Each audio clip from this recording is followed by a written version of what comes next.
Dans la métropole agitée de Lomé, où les immeubles modernes côtoyaient les quartiers surpeuplés et délabrés, vivait Assitane, la benjamine d'une famille modeste. Ses parents, Mariam et Daouda, travaillaient sans relâche, mais gagnaient à peine de quoi nourrir leurs 3 enfants. Mariam se levait chaque jour à 4 heures du matin pour vendre des légumes au grand marché de Anoukopé, bataillant pour obtenir une place à l'ombre avant que le soleil ne devienne brûlant. Daouda, lui, passait ses nuits comme gardien dans un petit immeuble administratif. Malgré tous leurs efforts, la famille vivait à 5 dans une minuscule pièce aux murs fissurés, noyée dans le bruit et les odeurs persistantes du quartier. Assitane, la plus jeune, était une fillette vive, intelligente et pleine d'ambition. Ses parents la regardaient avec espoir, croyant qu'elle serait peut-être celle qui réussirait à briser les chaînes de la misère familiale. Mais le destin semblait cruel. La fillette ne pouvait fréquenter qu'une école publique délabrée, où une seule maîtresse devait enseigner à plus de 100 élèves, entassés dans des salles étouffantes. Pourtant, Assitane persistait. Chaque soir, elle s'asseyait sous la faible lumière d'une bougie pour réviser ses leçons, rêvant à un avenir différent. Mais plus elle grandissait, plus ses rêves s'éloignaient. L'université lui paraissait impossible, car l'argent manquait. Petite pause dans le récit.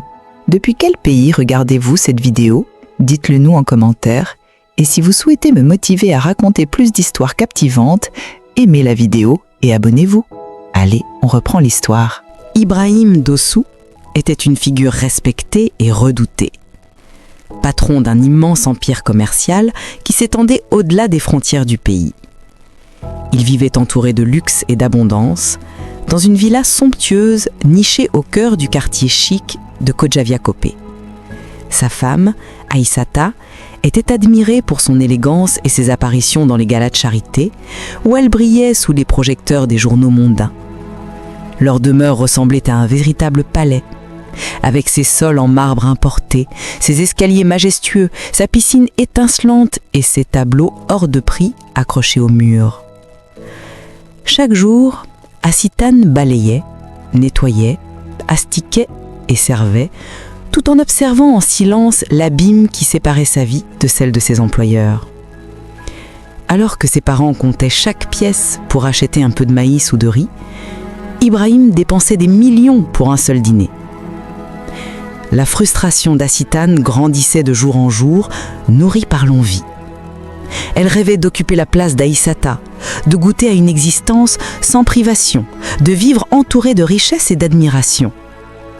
Ibrahim, malgré son mariage, traînait derrière lui une réputation sulfureuse.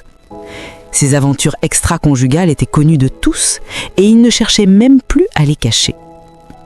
Aïssata, absorbée par ses voyages et ses œuvres caritatives, semblait fermer les yeux ou s'en être lassée. C'est dans cette atmosphère d'opulence et de négligence qu'Assitane vit naître en elle une idée sombre, née du désespoir et du désir d'échapper à la pauvreté. Un soir, alors qu'Assitane nettoyait la chambre d'Ibrahim, elle découvrit un objet qui fit vaciller son esprit. Sur la table de chevet, abandonnée après l'une de ses nombreuses liaisons, se trouvait un préservatif usagier.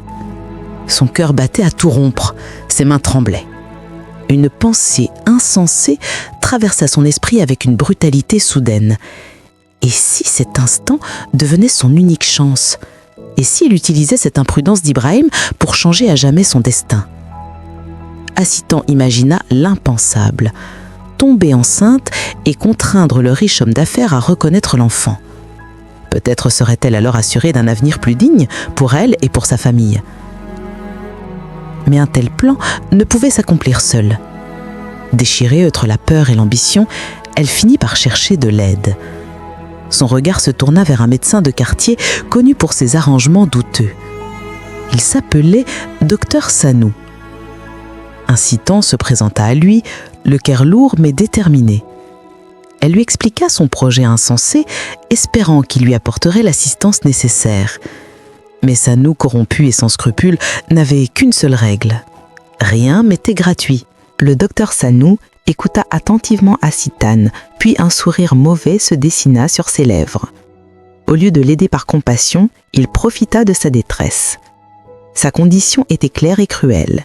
Il exigeait qu'elle se donne à lui en échange de son assistance. Assitan sentit la honte et la peur l'envahir. Elle savait qu'elle tombait dans un piège, mais son désir d'échapper à la misère était plus fort que son dégoût. Prisonnière de son choix, elle céda. Cet acte qu'elle aurait voulu effacer de sa mémoire scella un pacte funeste. Quelques semaines plus tard, ses craintes et ses espoirs se mêlèrent. Les signes ne laissèrent bientôt plus de doute. Elle attendait un enfant.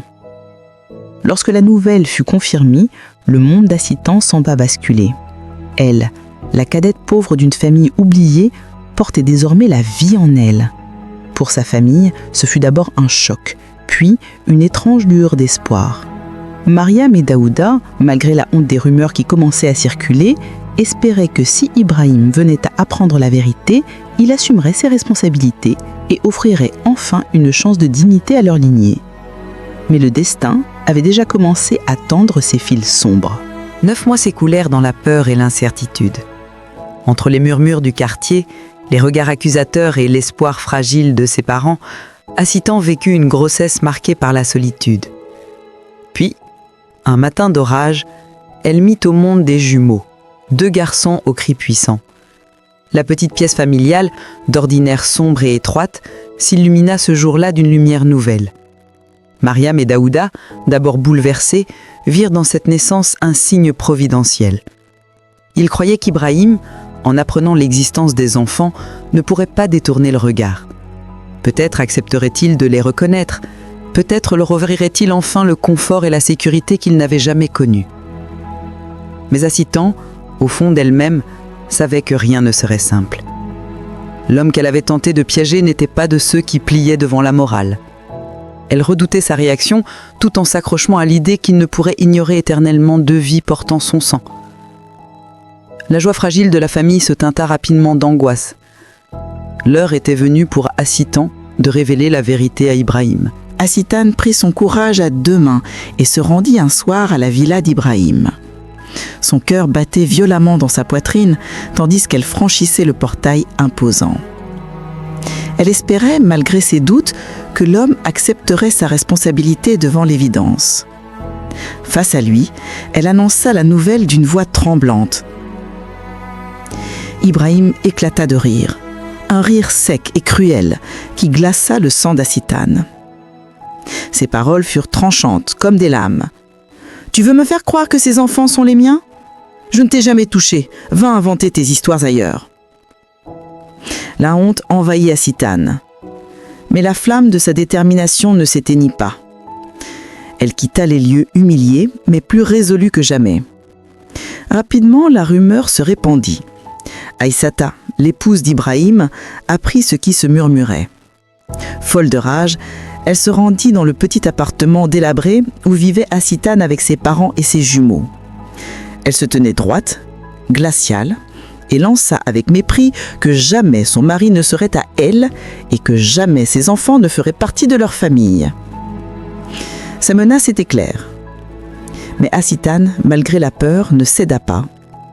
Elle était prête à se battre, même contre un empire plus puissant qu'elle. Assitan décida qu'elle ne pouvait plus se contenter de silence. Elle prit une décision radicale, porter l'affaire devant les tribunaux. Pour elle, c'était la seule voie possible pour obtenir justice et contraindre Ibrahim à assumer sa paternité. Mais le destin lui tendit un nouveau piège. Le docteur Sanou, qui avait été impliqué dès le début de son plan, fut convoqué comme témoin. Corrompu et avide, il falsifiait les résultats des tests ADN et soudoyait un juge complaisant. Lorsque le verdict fut rendu, la salle d'audience retint son souffle. Contre toute attente, Ibrahim fut condamné à verser chaque mois une pension alimentaire colossale de 15 millions de francs CFA. Le riche homme d'affaires fut abasourdi. Pour lui, c'était une humiliation publique, une tache sur sa réputation. Aïssata, furieuse, l'accusa de négligence et leur mariage commença à se fissurer sous le poids des scandales. Quant à Assitan, elle savourait une victoire amère. Elle venait d'obtenir ce qu'elle avait toujours désiré. Mais dans le secret de son cœur, elle pressentait que cette victoire allait avoir un prix.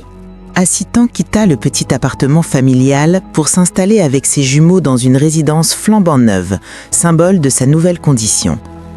Les regards des voisins avaient changé. celle que l'on voyait autrefois comme une domestique insignifiante, s'affichait désormais comme une femme victorieuse, capable de faire plier un empire. Chaque pièce de son nouvel appartement respirait le confort dont elle avait toujours rêvé. Les jouets de ses enfants s'étalaient dans un salon spacieux et pour la première fois, elle n'avait plus à compter chaque pièce de monnaie avant d'aller au marché. Mais derrière cette façade triomphale, une ombre grandissait. Le docteur Sanou, frustré de n'avoir rien reçu en échange de son rôle dans l'affaire, commença à harceler Assitan. Il exigeait de l'argent, des faveurs et multipliait les menaces. Assitan, excédé, le repoussa avec violence, allant même jusqu'à le menacer de tout révéler. Mais cet homme humilié et avide ne comptait pas se laisser réduire au silence. Sa colère se transforma en une obsession dangereuse. L'ivresse de la victoire d'Assitan se fissurait déjà, laissant apparaître les prémices d'un nouveau cauchemar. Le docteur Sanou, aveuglé par sa rancune, décida de passer à l'action. Un soir, il attira Assitan dans un lieu isolé sous prétexte de mettre fin à l'offre différent. Mais derrière ces paroles se cachait un piège. L'homme, fou de rage, tenta de l'éliminer pour la faire taire à jamais. Assitan lutta de toutes ses forces. Elle reçut des coups, fut grièvement blessée, mais parvint à échapper de justesse à la mort. Sanou, lui, ne sortit pas indemne de cette confrontation. Acculé, il choisit de se venger autrement. Dans un dernier acte de trahison, il dénonça publiquement Assitan et révéla les dessous de toute l'affaire. Les falsifications, les pots de vin, les manipulations, rien ne fut épargné. L'affaire éclata au grand jour, éclaboussant juges, médecins et politiciens corrompus. L'opinion publique s'embrasa et la justice fut contrainte d'agir. Le juge compromis fut renvoyé et Assitan, elle, fut arrêtée. Celle qui croyait avoir triomphé du destin se retrouva derrière les barreaux, ses rêves d'ascension réduits en poussière. Les murs froids de la prison remplaçaient les marbres étincelants de la villa qu'elle avait tant enviée. Derrière les barreaux, Assitan comprit que ses rêves bâtis sur la tromperie et la cupidité s'étaient retournés contre elle. Ses jumeaux privés de leur mère grandissaient désormais sous la garde de Mariam et Daouda, dont les visages étaient marqués par la fatigue et la tristesse. Pendant ce temps, la vie suivait son cours ailleurs. Ibrahim et Aïssata, malgré les fissures de leur mariage, connurent une surprise inattendue. Après de longues années d'attente, Aïssata découvrit qu'elle était enceinte.